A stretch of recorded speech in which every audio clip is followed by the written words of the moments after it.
এই ছবিতে নীলিমা ব্যানার্জিকে যে সময়টা দেখানো হয়েছে সেটা হচ্ছে সদ্য বিবাহের পরের সময়টা। ছবিটা তো ফিকশন আর রিয়ালিটি দুটো মিলিয়ে, এটা না এন্টারটেনমেন্ট। আমিও কাস্টিং করছিলাম বসে কে হতে পারে ওনাদের সঙ্গে, সেই সময় ওনাদের হঠাৎ মনে হয়েছে যে চরিত্রটা আমি করতে পারি। এই ধরনের চরিত্র করতে পারা সেটা খুব সম্মানের যে কোনো অভিনেত্রীর কাছে। সংবাদ প্রতিদিন .in আপনাদের স্বাগত। এই মুহূর্তে আমার সঙ্গে রয়েছেন দেবলীনা দত্ত। কেমন আছো দিদি? খুব ভালো আছি। সামনেই রিলিজ করছে জমালয়ে জীবন্ত ভানু।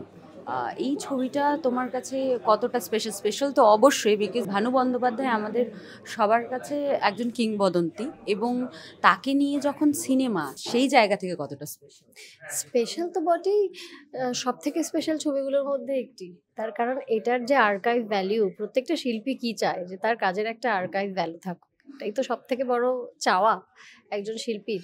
তো নীলিমা ব্যানার্জির চরিত্রটা আসা আমার কাছে এবং সেটা করা, এই ছবিটা ইটসেলফ গোটা জমালয় জীবন্ত ভানু, এটারই তো একটা সাংঘাতিক আর্কাইভ ভ্যালু হয়ে থাকবে আমি জানি। এবং এই চরিত্রটা যে আমি করলাম সেটা সারা জীবনের মতো একটা আর্কাইভ ভ্যালু হয়ে থেকে যাবে, খুব সম্মানের। এই ধরনের চরিত্র করতে পারা সেটা খুব সম্মানের যে কোনো অভিনেত্রীর কাছে। তুমি যে নীলিমা দেবীর চরিত্রে অভিনয় করছো, সেই প্রস্তাবটা যখন তোমার কাছে এলো, তখন কেমন অনুভূতি হয়েছে? ভানু ব্যানার্জির কন্যা, বুটিমাসি বলি আমি, রমি আন্টি, তিনিও ওই স্বর্ণযুগেরই একজন অভিনেত্রী, আমার মা, এরা বান্ধবী একে অপরের।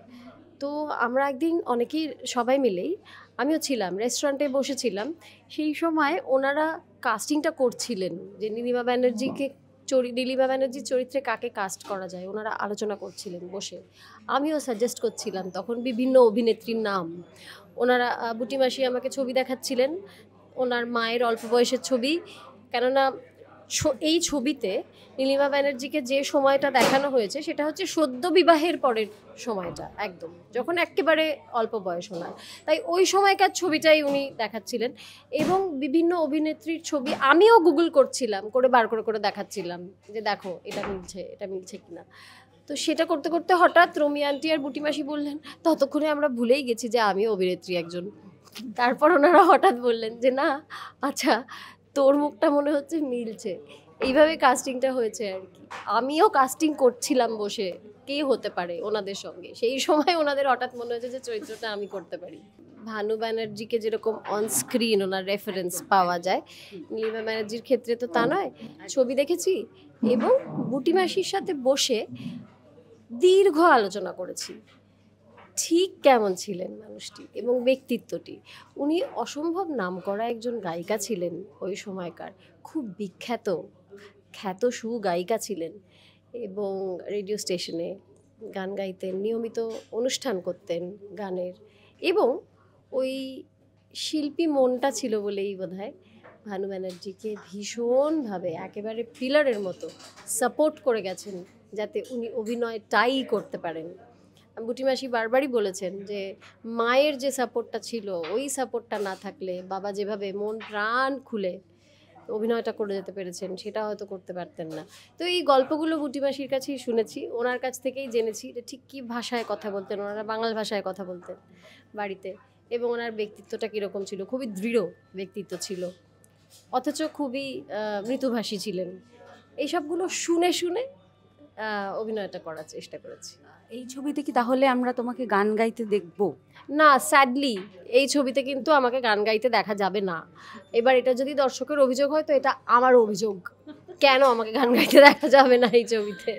নিশ্চয়ই, যেহেতু বাংলা ভাষার কথা বললে, অনেকেই আছে বাংলা ভাষাটা শুনতে বেশ মজার লাগে, মানে তুমি আগে কখনো বলেছো কি না এই সিনেমাটার জন্যই বাংলা ভাষাটা? এর আগে আমি একটা ছবি করেছি, টান বলে একটি ছবি, সেটি বাংলাদেশ এবং এখানকার ভারতের কোলাবোরেশনের ছবিটি ছিল।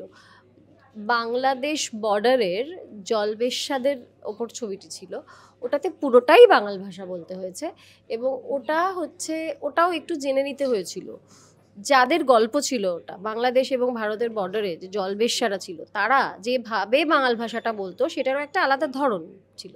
তুমি নিজেও খুব স্ট্রং লেডি এবং আরজিকর আবহে তুমি সবসময় প্রথম সারিতে থেকে যেহেতু প্রতিবাদে থেকেছো, আন্দোলনে জুনিয়র ডাক্তারদের পাশে থেকেছো, এই সময় যদি ভানু বন্দ্যোপাধ্যায় থাকতেন তাহলে উনি কি নিজে পথে নেমে আন্দোলন করতেন বলে মনে হয় ছবিটা করতে গিয়ে? বা তুমি যেহেতু ওনার বাড়ির সঙ্গেও তোমার প্রচুর দিনের আলাপ, কাছ থেকে দেখেছো, কি মনে হয়? আমি যেটুকু শুনেছি ওনাদের ব্যাপারে সেটুকুর ওপর ভিত্তি করেই তো বলতে পারি। শোনার ওপর ভিত্তি করে আমার যা মনে হয় যে উনি এবং ওনার স্ত্রী দুজনেই থাকতেন আন্দোলনে। পুরোটাই বায়োপিক তো নয়, এর মধ্যে ফিকশনও আছে, আবার ফ্ল্যাশব্যাকে চলে গিয়ে গিয়ে রিয়ালিটিও আছে। তো রিয়ালিটির পোর্শনগুলো ছোট্ট ছোট্ট ছোট্ট ছোট্ট করে ধরা হয়েছে। তো যে ঘটনা বিশেষে ভানু ব্যানার্জির স্ত্রী এসেছেন এই ছবিতে, সেখানে যে এই পুরোটা বোঝা যাবে, দেখা যাবে, কভার করা যাবে তা না। সেখানে যেটা বোঝা যাবে এবং দেখা যাবে সেটা হচ্ছে উনি কতটা সাপোর্টিভ ছিলেন ওনার স্বামীর অভিনয়ের ব্যাপারে, এবং কতটা বন্ধুত্বপূর্ণ সম্পর্ক দুজনের মধ্যে ছিল ওই সময় দাঁড়িয়ে, যেখানে নাকি নানান রীতিনীতি মানাটা খুব জরুরি ছিল বিয়ের পরে পরে আর কি। আজও বাঙালি পরিবারে সেটা হয়। তো সেটা বোঝা যাবে। সবটাই যে এই ছবিটা দেখে পাওয়া যাবে বা বোঝা যাবে যতটা গল্পে আমি শুনেছি তা কিন্তু নয়। কিন্তু আমার পাওনা আর আমার টেক অ্যাওয়ে হচ্ছে আমি যে গল্পগুলো শুনেছি সেগুলোই। সামনেই মুক্তি পাচ্ছে জমালয়ের জীবন্ত ভানু, এবং এই সময় ঠিক যেমনটা তুমি বলছিলে খুব হাসি মজার একটা ছবি, সমাজের দৃষ্টিভঙ্গি নিয়েও একটা কিছু বার্তা আছে, তাই কি? বার্তা টার্তা ওরকম ঠিক এই ছবিটা নয়, এটা না এন্টারটেনমেন্ট। আমি বলছি সপরিবারে সব 3টে জেনারেশন একসাথে এই ছবিটা উপভোগ করবে এরকম। কারণ মা ঠাকুমারা মায়েরা এরা তো যাবেনই, কারণ এনারা তো নস্টালজিক ফিল করবেন ছবিটি দেখে। যারা ভানু ব্যানার্জির সময়কার মানুষ তারা যেরকম এনজয় করবেন, সেরকম আমাদের মা বাবাদের যে জেনারেশন তারাও এনজয় করবেন, আমাদের জেনারেশনও করব। আবার আমাদের পরের জেনারেশন যারা নাকি ওই সময়কার ছবি অতটা দেখেনি তারাও এনজয় করবে। তার কারণ হচ্ছে একটা টেকনোলজিক্যাল ব্যাপার আছে এই ছবিতে, টেকনোলজি নিয়ে একটা ঘটনা আছে এই ছবিতে। তো আজকের জেনারেশন যারা নাকি ভীষণ টেক সাভি, তারা সেই টেকনোলজিক্যাল ব্যাপারটা ভীষণ এনজয় করবে এবং হাসতে পারবেন প্রাণ খুলে, সপরিবারে দেখতে পারবেন।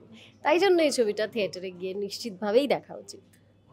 এই সময় দাঁড়িয়ে হাসাটা কিন্তু সত্যি ভীষণ জরুরি, তাই তো? তাই প্রেক্ষাগৃহে গিয়ে দেখতে হবে জমালয়ে জীবন্ত ভালো। থ্যাংক ইউ সো মাচ দেবলীনাদি। সংবাদ প্রতিদিন.in ক্যামেরায় শুভজিৎ মুখোপাধ্যায়ের সঙ্গে আমি শুভদীপ্তা ভঞ্জ। বাকি সমস্ত আপডেটের জন্য চোখ রাখুন আমাদের পেজে। নমস্কার।